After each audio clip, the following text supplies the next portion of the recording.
Bonija! Tas, ka es laukos dzīvo tā. Bonija! Nāc! Bonija! Nāc! Nāc, ejam mājās! Lūdzu?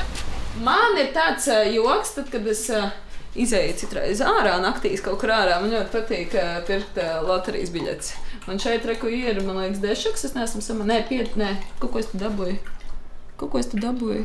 Es pieskatīju draudzenes kaķi, un man bija izbāzta maza pīla, kur es nopirku Parīzē. Un Sandijas kaķis viņu nomedīja.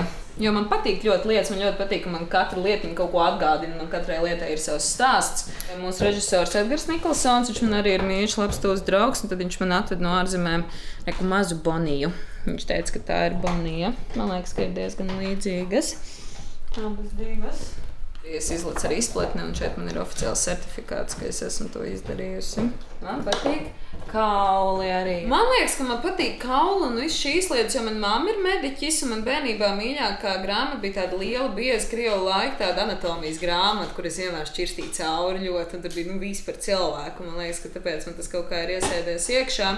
Un es arī vidusskolā 12. klasē braucu uz stradiņiem, uz eksāmeniem, tā kā lai gatavotos lielajiem iestāju eksāmeniem stradiņos. Un esot tur uz vietas, tajos kursos, es sapratu, ka tā galīgi nav man vieta. Pēc vidusskolas es iestājos drāmas un tekstu studijās, sākotnēji Kultūras akadēmijā. Es nomācījos tur gadu, un man bija kursa biedrs Reinis Vējiņš. Čau, Reini.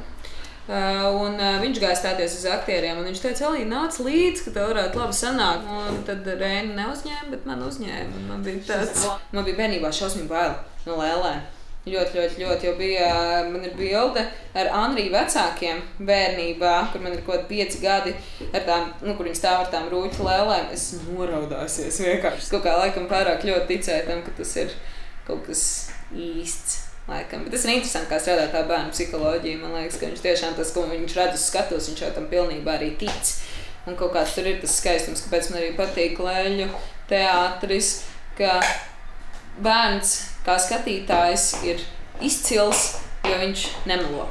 Man liekas, ka man pats pirmais iestudējums bija Mazā raganiņa. Es negribu samalot pie Lēlas Kirmuškas. Man liekas, ka tas man bija pirmais teātrī. Jo pēc tam, man liekas, pirmajā gadā man bija Vecīša cimdiņš pie Arnitas, kurš ir vēl joprojām. Kurš nekad nebeigs. Atnākot kaut aiz tām pašām bērnu izrādēm, tik daudz var iegūt arī pieaugušais, jo režisors jau vienmēr taisa tā, lai būtu interesanti gan bērnam, gan pieaugušajiem. Jo bērns saprot kādā vienā līmenī, un vecāks to var citā līmenī. Un man liekas, ka tas ir jāizmanto un jādara, un vajag arī vairāk riskēt, jo man liekas, ka lēlēm un objektiem ir tā brīvība, ka tu vari darīt jebko. Tu vari darīt jebko, un ir vienkārši jākāp pāri kaut kādām uzliktajām malām, robežām, sienām, un vienkārši jāmauc dzīvē. Man ir suns, tāpēc es diezgan daudz laika pavadu brīvā dabā, ja ir laiks. Man patīk braukt uz mežu, man patīk braukt uz jūru, ņemot vērā, ka es esmu no Liepājas, jūras klātbūtne man ir ļoti, ļoti svarīga. Tā ir vieta, kur es varu aizbraukt, padomāt. Es braucu ar riteni. Es ziemā braucu ar snowboardu. Tad es gleznoju, kā jūs redzējāt. Es nekad neesmu to mācījusies, tāpēc tas ir tāds manam priekam. Un tad man draugi cieš no tā, ka viņi saņem dāvanās šos manas darbus citreiz. Šeit ir arī manas kursa biedrenes. Alīda, Sandija un es. Tas, kā es pavadu savu brīvo laiku.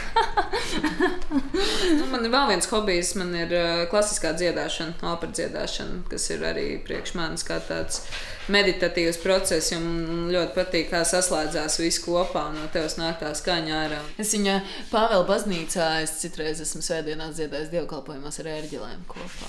Ļoti skaista pieredze. Man ļoti patīk taureņi. Vienmēr, ja es satieku kādu tauriņu, pārsvarā tas ir pavasarī vai vasarā, tad man liekas, ka tā ir arī tāda forša zīmīte, ka ir tā, ka viss ir kārtībā un forši.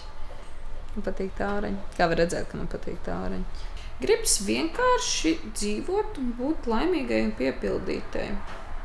Un pagaidām es tā jūtos un gribās saglabāt to kaut kādu Tas pat nav par to pozitīvo stāvokli, ka visu laiku ir jābūt priecīgam, bet man liekas, tas ir par to spēju pieņemt, ka viss, kas notiek, tam tā ir jānotiek. Un tu vienkārši ļaujies tam procesam, un tu izbaudi to procesu gan ar augšņām, gan ar lejņām, bet tu vienkārši ļauj tam būt, jo tā ir dzīve, un dzīve ir nenormāli amazing īstenībā, ir vienkārši jāļauj viņai plūst un būt. Un vajag arī dienas, kad vienkārši paguļ mājās, tā kā Bonija tagad, un ir dienas, ka ir vienkārši jāiet un jādara un jāriskē un jārūpējās par ģimeni, par draugiem, par visu, jo tas jau ir tās svarīgākās lietas. Mēs jau neatcerēsimies dzīves beigās, cik tev daudz tur ziedus atnes vai kā tev tur, nezinu, darbā gāja, cik tu nopelnīji, bet tieši par tiem mazajiem momentiem, kur saglabājas un ir tāds